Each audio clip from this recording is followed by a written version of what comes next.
Rajkot university road ઉપર નર્સની થયેલ હત્યા મામલે એસીપીની press conference. Report by Sandeep Chavda, Rajkot. મરણ જનાર બેન હેડ નર્સ તરીકે Rajkot cancer research and cancer ઇન્સ્ટિટ્યૂટમાં નોકરી કરતા હતા અને તેઓ છેલ્લા 4 મહિનાથી રાજકોટ બદલી થઈને આવેલ. તે અગાઉ તેઓ અમદાવાદ ખાતે નોકરી કરતા હતા અને યુનિવર્સિટી પોલીસ વિસ્તારમાં ઋષિકેશ વિસ્તારમાં રહેતા હતા, ભાડેથી રહેતા હતા.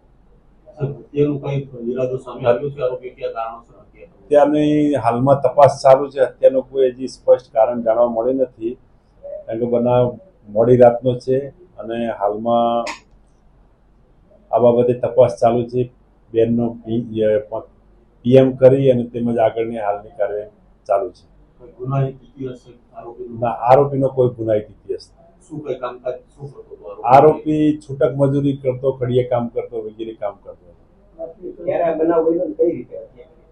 ગઈકાલે રાત્રે 13 તારીખના રાત્રે 12 વાગ્યા પછી બનાવ બનેલો છે અને છરીથી હુમલો થયા બાદ મરણ જનાર બેન મરી ગયેલ છે.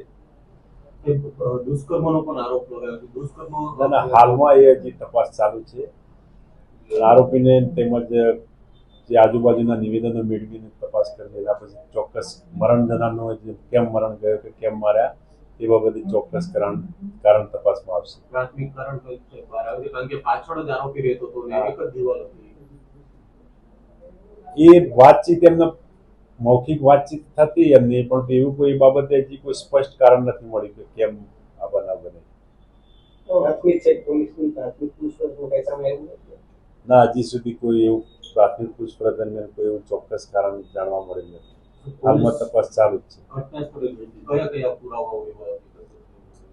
ત્યાં ઘટના સ્થળેથી 108 પહેલા 108 ને બોલાવી, ત્યાં આજુબાજુના જે રહેવાસી છે એમને પછી પોલીસને ડાયલ 100 કરેલ, પીસીઆર ગયેલી, તેમજ પોલીસના પીઆઈ સાહેબ શ્રી પણ ગયેલા અને તેમજ ત્યાં એફએસએલ અધિકારીને પણ રૂબરૂ બોલાવી. જે વખત બનાવના સમયે રાત્રે આ બનાવ બનેલો, પછી આજરોજ સવારે એફએસએલ અધિકારી રૂબરૂ બોલાવી ત્યાં બનાવવાળી જગ્યાનું પંચનામું કરેલ અને જરૂરી તપાસના કામે કપડાં તેમજ જરૂરી લોહીના નમૂના તેમજ સામાન કબજે કરેલ છે. આરોપી કોણ છે અને એની શું હતી? આરોપીનું નામ કાનજીભાઈ ભીમાભાઈ વાંજા છે ને મૂળ રહેવાસી કોડીનાર તાલુકાના ગામનો છે અને અહીંયા છૂટક મજૂરી કરતો હતો. એટલે હાલમાં એની હજી પૂછપરછ ચાલુ છે.